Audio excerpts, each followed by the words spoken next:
professor at the University of Texas. For us, I think your cousin, he's the one standing in the north south. I visited there. I even thought was performing much at that time. So what I see, I take from here, I think Hafiz Siddiq or someone was the VC that time. What I hear, I have two concerns. And one concern you already have stated that the government took the policy. I thought, because I was a professor at George Washington, so I had seen the board of trustees.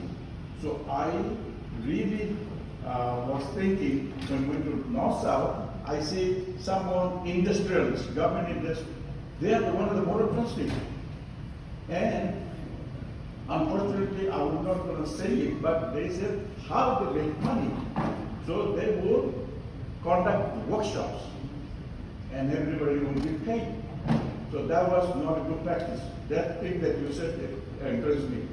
Second thing that my concern is, I went to East West University, Bradley University at the same time, Jammu Reza Forest, all the universities admitted at those days.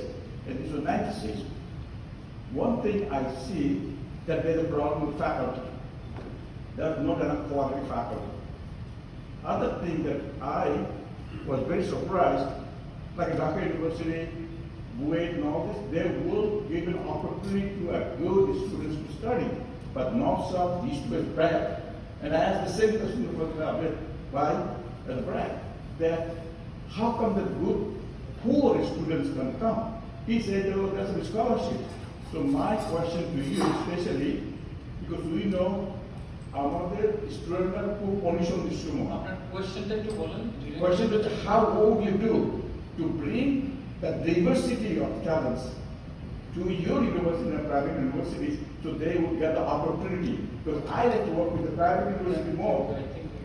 So what step are you doing? But their tuition is so high they cannot even go into these universities. So if you can tell us what attempts are you recommending to this, all this private university should not look like government industry anymore. Thank you. So the first question, what is it that we need to do?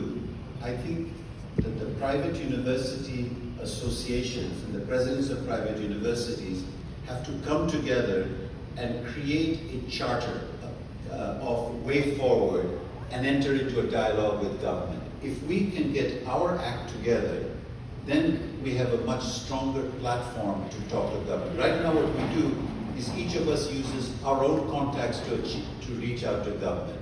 So for me, the creation of a charter amongst private universities is very, very important.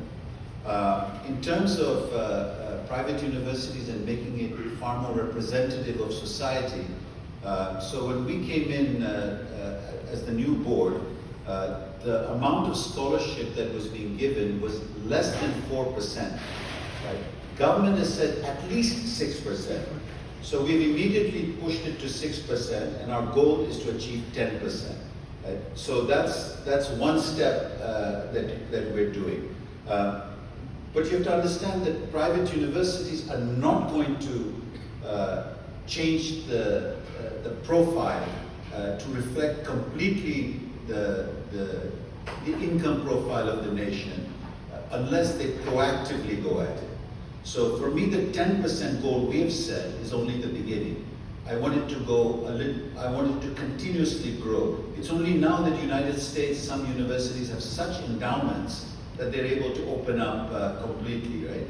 We want to now establish an endowment at North-South University. And we have the income, and that endowment then would feed back into the scholarship system. These are the steps. By the way, we also took away the rule of 50,000 taka per board meeting. We now follow government's rule, which is 9,000.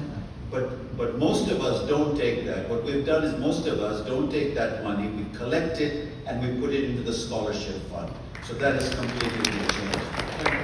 But again, these changes will sustain as long as we are here. Now, the other thing is, there's a lot of complaints we have about business groups, right?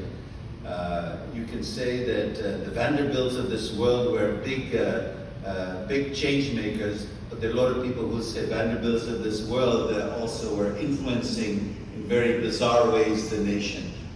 You should see the young business groups that are coming. We have on our board Sharia, who is the Concord magnate's young Oxford graduate. A fascinating front, leader that's emerging. You have TK Group's son, who just did his master's from University of Southern California. Another very forward-looking looking person. So there's a younger generation that is emerging that has to come into these universities and just basically take over. The other way that we're creating accountability is we want to bring in external members into our board of trustees. We know that government has to approve, government gives the board of trustees. We hope one day that will not happen. But until then, we can bring in good people who are not formally board of trustees, but act as an external voice in what we do. We also are recreating our international board of advisors.